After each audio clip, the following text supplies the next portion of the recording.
That means it's too late. Back up, back out. No backing out, now hi. Guess who's here? Are we ready? Your host loves you the most. Yeah, even you. Everybody's included in the club of mveddylive. Continuing in Blender from the previous.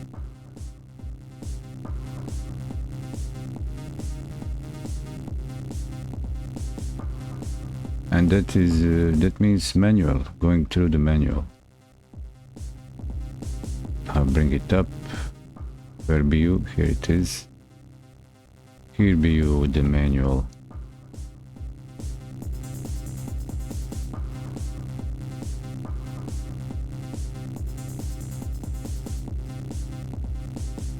Like this.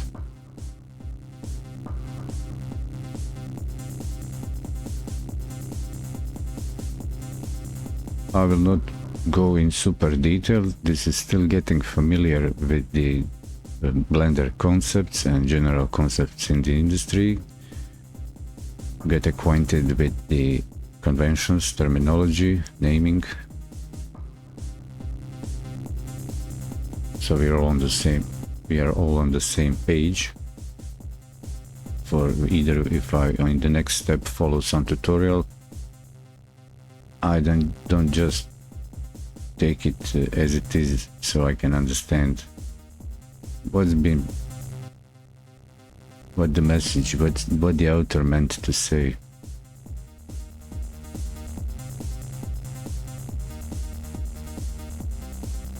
Also, the manual itself is explaining that it is for a specifics of a given part or concept in Blender. There is a more in-depth detail section for a given topic, and in the did I read through this? This is just a list. This is the first section for like intro for the chapter editors. And if I look at the here the contents, editor has a few chapters. They're not super long. I might just go through all 3D viewport titles. Image editor, maybe even simpler, UV.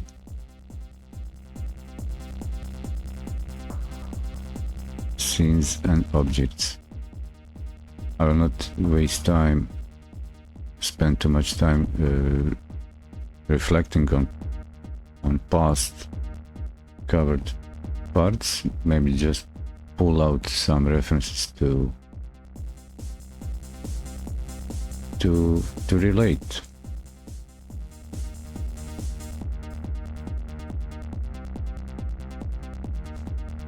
But anyway, it would be good, let's say, since it's the main chapter is editors, Blender provides a number of different editors for displaying and modifying different aspects of data.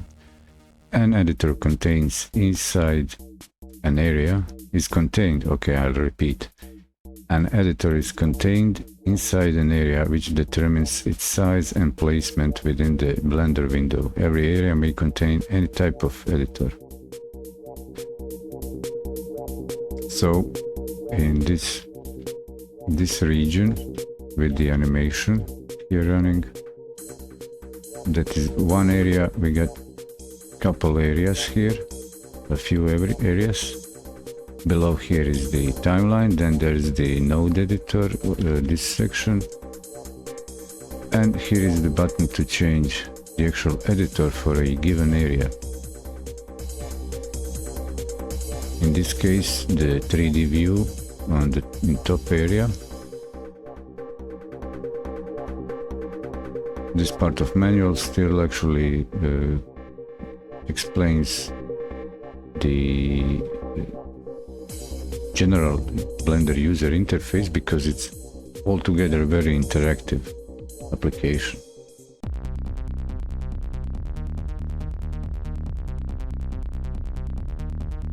highly customizable,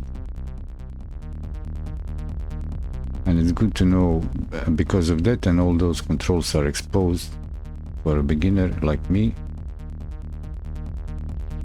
I'm happy to know actually when I click something and then the change occurs, like if I change the editor here for the given area, what's this? And if I change back, what are the differences? What's the relation between one and the other?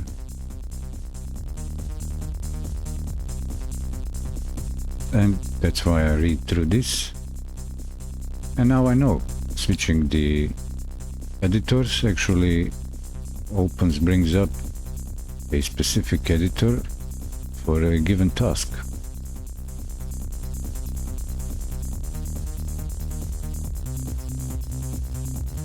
So into the viewport.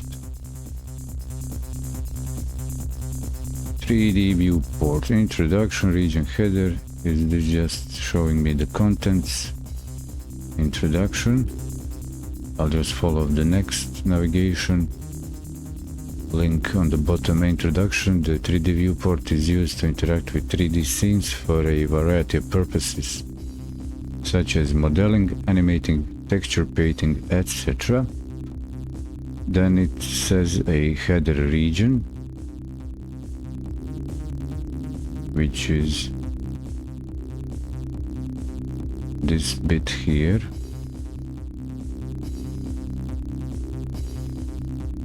Which is this part, horizontal on top of the area. Object mode header. Header region for the 3D viewport. Contains various menus and controls based on current mode. Its items are split in 3 groups: mode and menus. Mode: the 3D viewport has several modes used for editing different kinds of data. For example, the default object mode would let you place a character in the scene. With pose mode, would allow you to pose it. Modes: object mode. Let's have a look for a suggested pose that I don't have. Edit, sculpt, vertex, weight paint, texture paint, sculpt mode. Nothing specially changed for a sculpt mode. Let's have a look at the edit mode.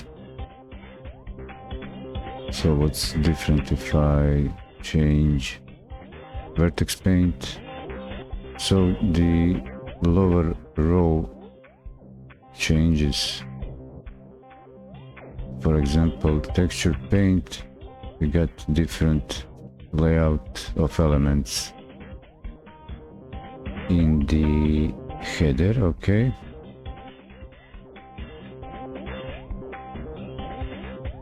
The shortcut Control Tab brings up a pie menu for quick mode switching, okay. Similar to Shift Space, as if I remember properly, for the toolbar, quick tools.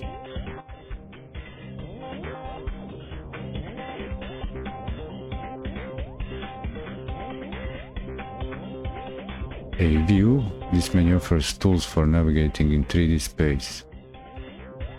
The other menus depend on the current mode. Object mode menu listed below. Object mode menus listed below. Select, add, object. Select contains area, contains tools for selecting. Add, Shift A. Shortcut contains a list of different object types that can be added to the scene.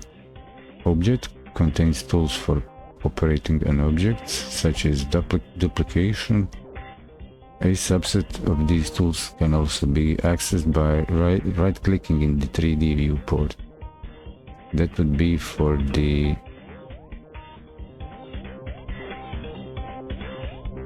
given mode.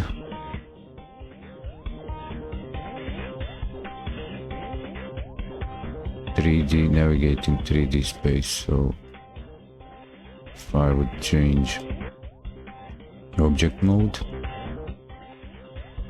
I got the view, select, add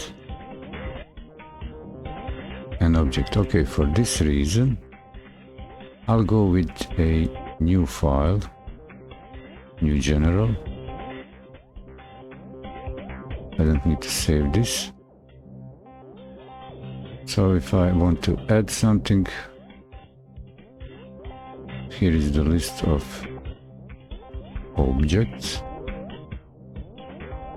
A surface, metaball, a mesh,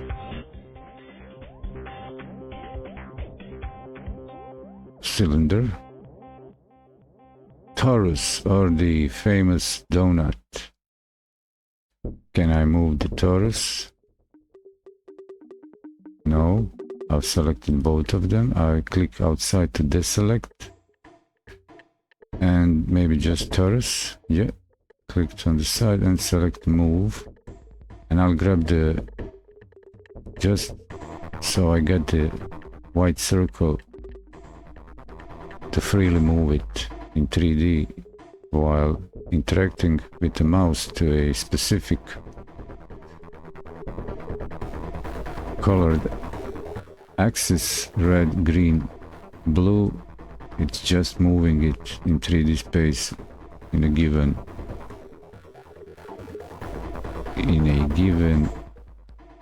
axis. Other axis movement is locked, so with interacting with the colored ones, it provides me better precision to place it in space along just one axis, while interacting with the circle is more like freestyling 3D space. Okay, got that covered.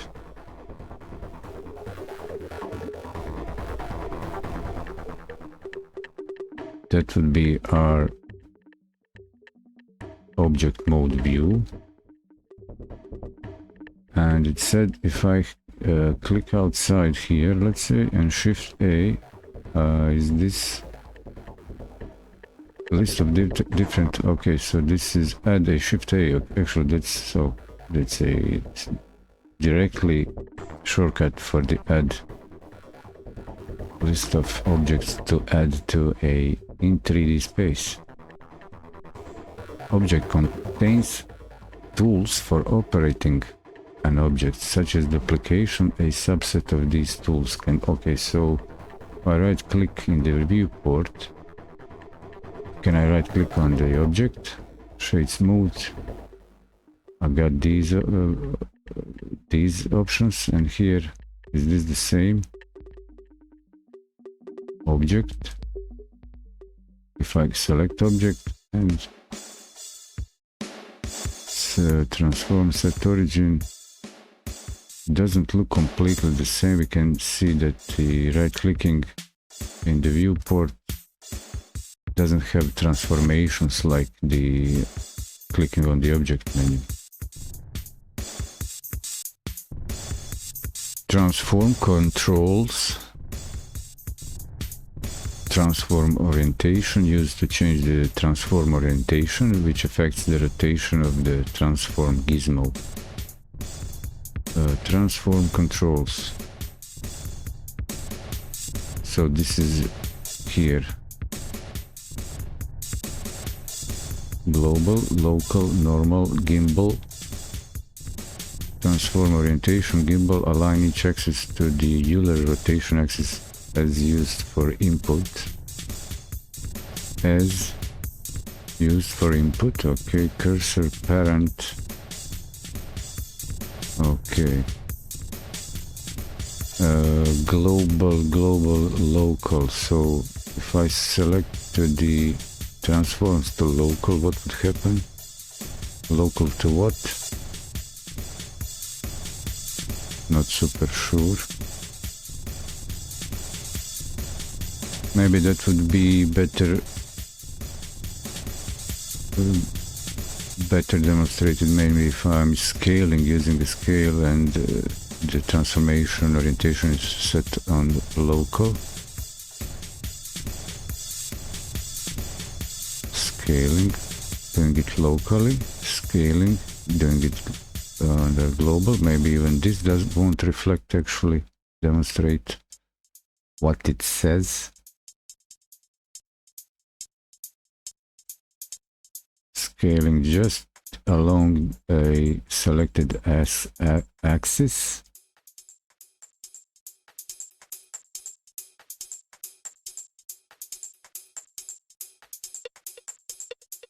And okay. But it is a relational probably concept.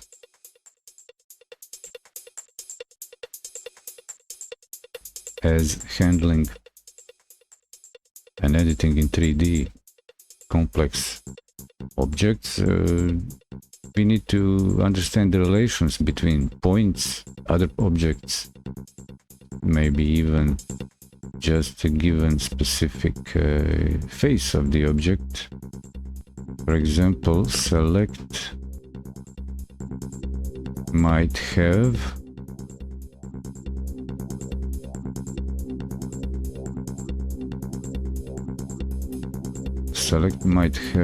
a mode. Here are the mode for select tool.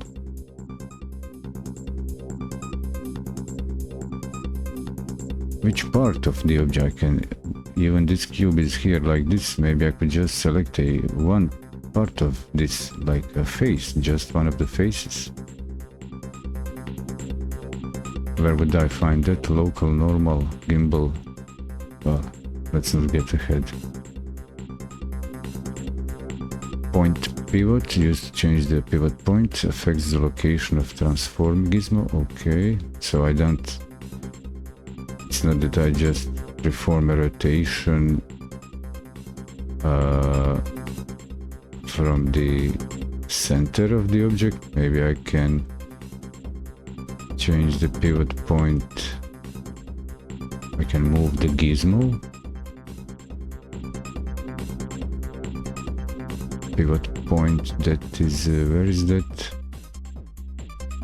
Transform controls. So are these gimbal? Pivot point, transform controls. Oh, so it's the next one. Okay, transform pivot point. And can I move the pivot point? Can I change that one? Maybe I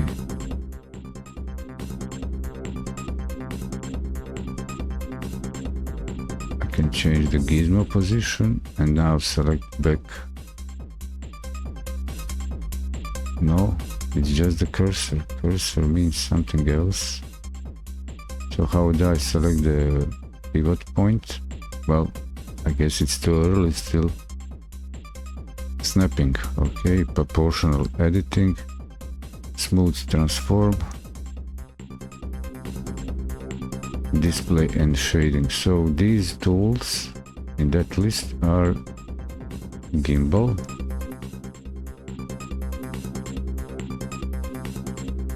pivot point, snapping,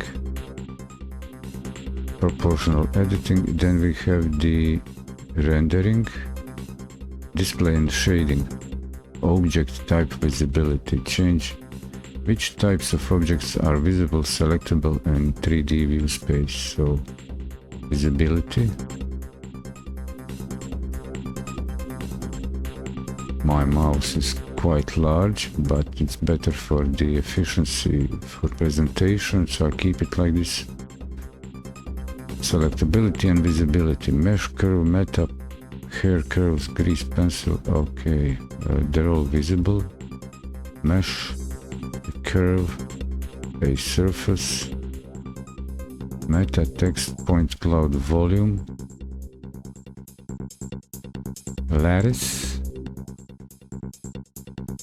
Okay, viewport gizmos, Change how gizmos are displayed. Gizmos is this?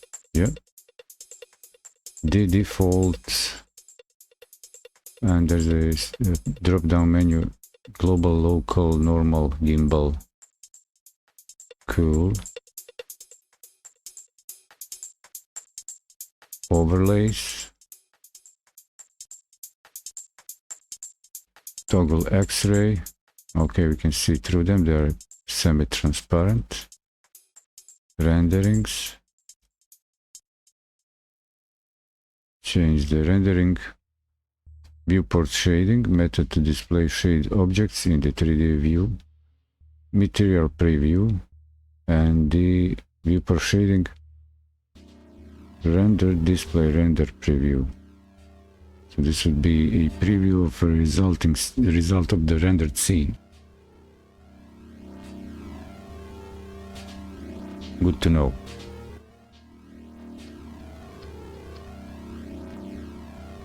Viewport overlays, viewport gizmos. Change how overlays are displayed in the 3D view with the viewport overlays. Make the whole scene transparent with the X-ray. Viewport shading. Change the shading of the 3D viewport. Toolbar region contains tools dependent on the current mode. For example, modeling tools in edit mode, brush tools in sculpt mode. See tools for more information. Sidebar region, and that would be this thing here on the sidebar is hiding here.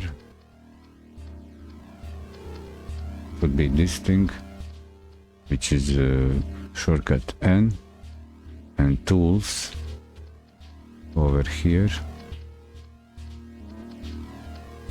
And if I change from mode to mode, let's say I go to sculpt mode, and we get here tools for sculpting. And if I do this, can I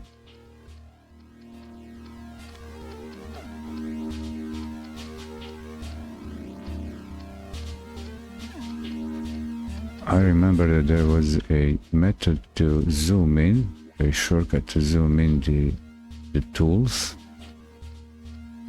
In the object mode, what was the method to zoom in? Okay, like middle mouse button and holding control on keyboard and middle mouse button, I can enlarge the tools how they appear. So for example, with the sculpt tools showing, you can actually see how many of them are there, and it's possible to scroll with the mouse wheel through all of them. And for the reference, we got also tools here on the sidebar for a given mode. For in the 3D view, vertex paint, texture paint, tool, brushes, that would be this thing here. So brushes, active tool, draw, brush settings, workspace options, soften, brushes, brush settings, workspace, annotate, a mask tool, and the tabs in the sidebar. Cool. Next, startup scene. After closing the splash screen, the startup scene is displayed in the 3D viewport. If no other blend file was loaded, the startup scene can be customized. Okay. Elements. Cube. Light. The set of concentric black circles is a light source.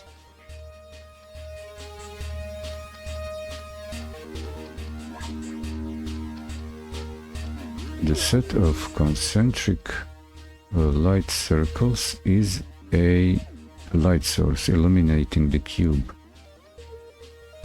Where would I see the set of light? Oh, this thing.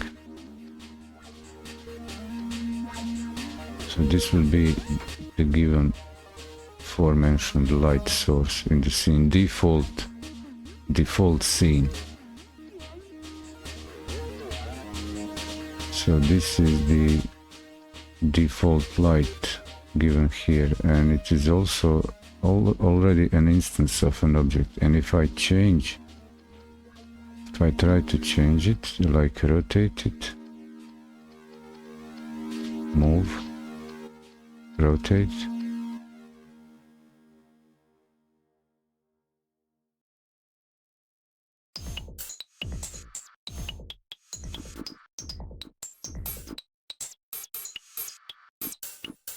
I can grow it.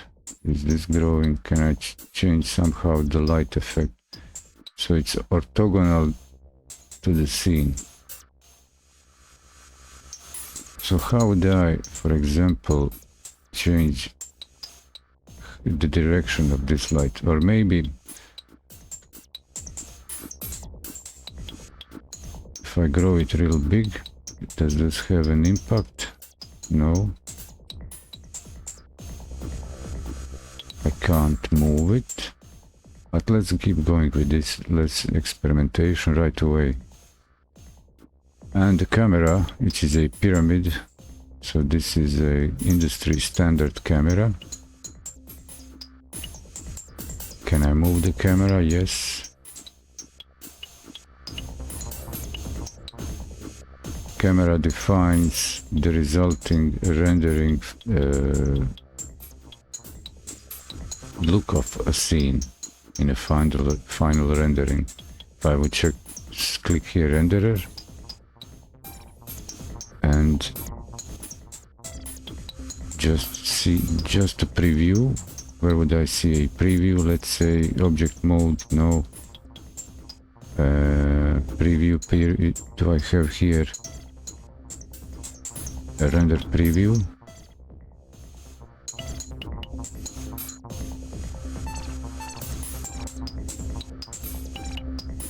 Object mode, object mode, object mode.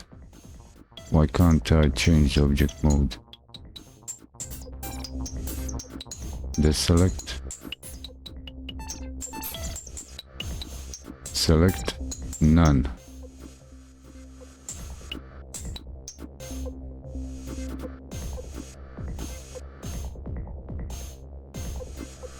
Wire combined. It is also possible to camera view. Okay, this will be the camera view. If I click here, at least numpad 0, we can see what would be rendered at the end, how the scene is framed for export. Depending on what's the project about. What project am I building? Animation. The camera defines what is rendered in the end to the viewer, whoever is watching the resulting, the exported result, and depending which media, whether it's the animation or just a flat image, static image, or the whole scene, exporting the whole scene. 3D cursor. The 3D cursor, a cross with a red and white circle, determines where newly added objects are placed and can also serve as a transformation pivot point. So here we got this thing called cursor, which is here on the toolbar. And if I try, I can move it. So this determines where the next object would be when I place it. Can I move the cursor? How one moves the cursor?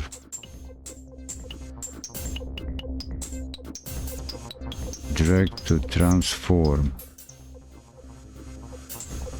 It might appear, so I need to position camera editor, like what I'm seeing with the mouse.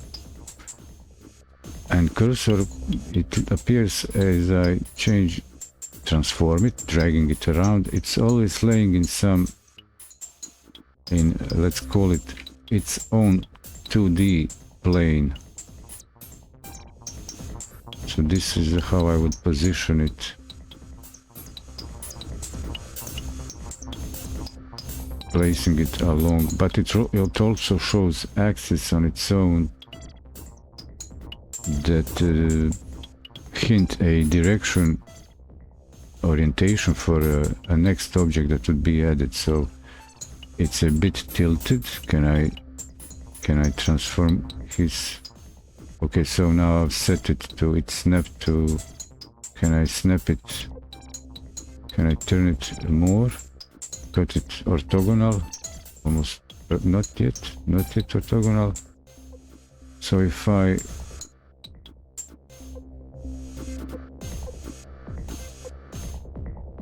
can I transform it?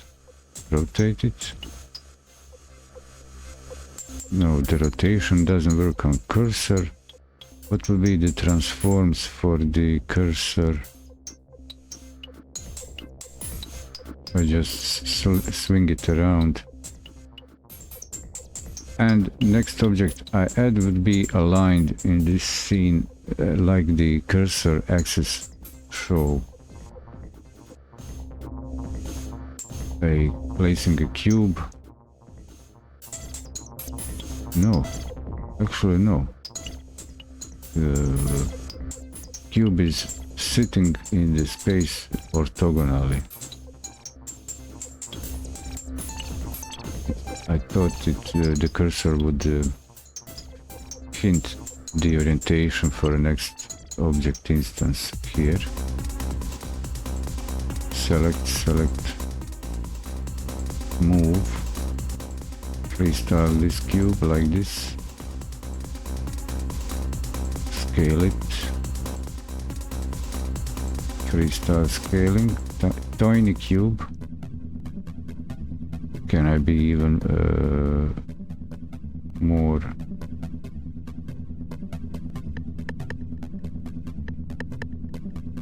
Like this. Hide it inside here.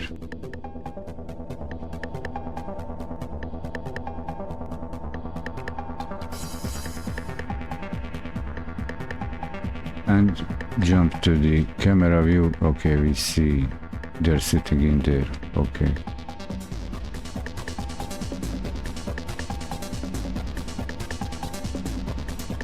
So for example, if I'm following a tutorial, I wouldn't be playful with this. Maybe I would just follow blindly a given instructions to tutorial and miss having fun like this, making my own thing.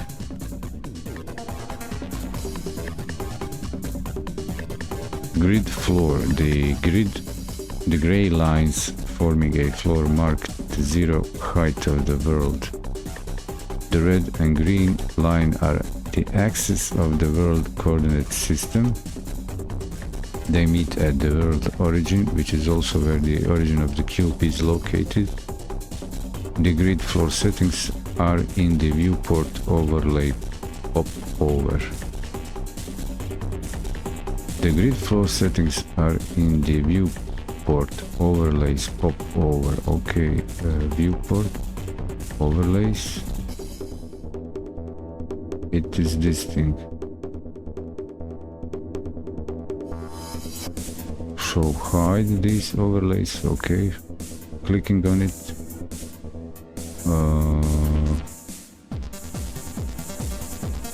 If I just select everything, make sure that nothing's selected, Control A, and check here, objects, extra, world origin, opacity, floor, okay, don't show floor.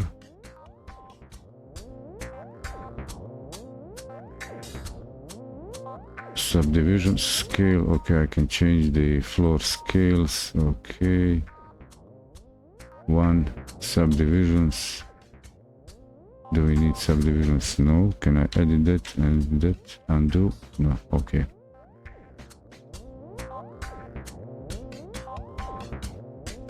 The cursor grid floor. Okay, text info. The top left corner of the viewport shows various bits of information. See viewport overlay details. Top left. Okay, it's this camera perspective. This text here. Object modes next.